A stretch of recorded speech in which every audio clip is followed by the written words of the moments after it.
All right, now we also have there's one other aspect we haven't talked about here. We hit on it briefly, was the playing it here.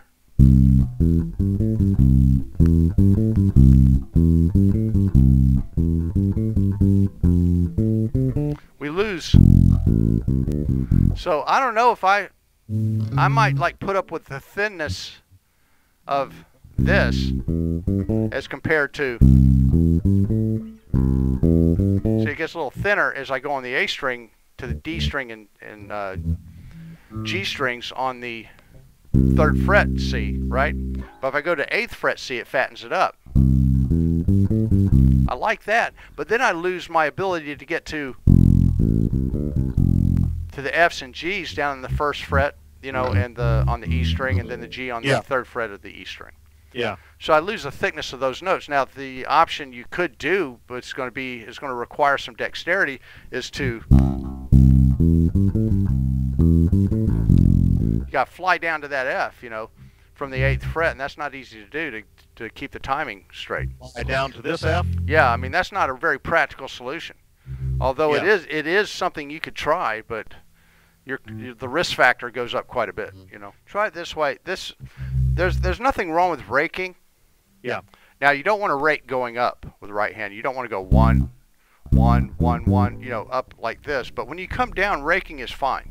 The thing about raking though is you got to make sure your timing of it is really locked down, because there's a tendency to rush with it. Also, the type of sound that the finger gets on the string, the intensity of that sound may not be as poignant or, you know, have as much point to it as one that's alternated. So you got to, you know, make sure that the balance doesn't change when you rake.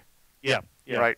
So, but I would probably go 1, 2, 1, 1, 2, 1, 2, 2, 2, 1, 2, 1, 1, 2, 1, 2, 2, 1, 2, 2, 2, 1, 2, 1, 1, 1. So I kind of do an alternating sequence each time. 1, 2, 1, 2, 2, 2, 1, 2, 1, 1, 1, 2, 1, 2, 2, 2, 1, 2, 1, 1, 1, 2, 1, 2, 2, 2, 1, 2, 1, 1, 1, 2.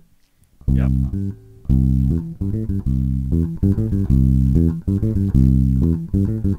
That's what, you know, speed like that, that's when that would really make it easy for the right hand. But like I said, you know, there's nothing, I would work alternating and also, you know, work on a raking sequence. So you see all of a sudden this tune is taken on like this enormous, I mean, you could spend, you know, a whole practice session on one element of this song. Of one thing. Yeah. And it would not be wasted time. You know, so even though you would probably not alternate every time in a tune like this, some people say, well, why would you practice that? Just to work on the control of the alternation, because there may be a situation where you want to turn on that, you want to be able to do that, and in a complex kind of alternating sequence to be able to hang with it. Yeah. Yep. Well, I can sit here and look straight at you. When you're playing, I'm watching from the front rather than kind of from the side, like in the studio type, you know, the one-on-one. So, and I love the fact that I've got it recorded. Well, how did Russ do that? Oh, you know, because when you do something I want to remember, I put down just the time. You know. Uh-huh. You got 2 going now, so. Of the first one went for about the first 30 minutes. The second one went for the second 30 minutes, just the way that worked out. Yeah. So in the second one, I put down, you know, 13 December, second recording, 12:50 or something. Right. And I can go almost directly to the part that you're demonstrating what we're talking about, and I can go find it. You know, I have the world's worst memory. I think I do. You know. So how the hell did he do that? How did Russ? Now I can just go straight to the video. Man, that is such a big selling point that I'm really pushing, that, you know, you have actually, you know, proven that, you know, you can record these things, you know, with no extra equipment. Yeah, with the exception of the little flicker at the first with Pamela. Pamela has been perfect.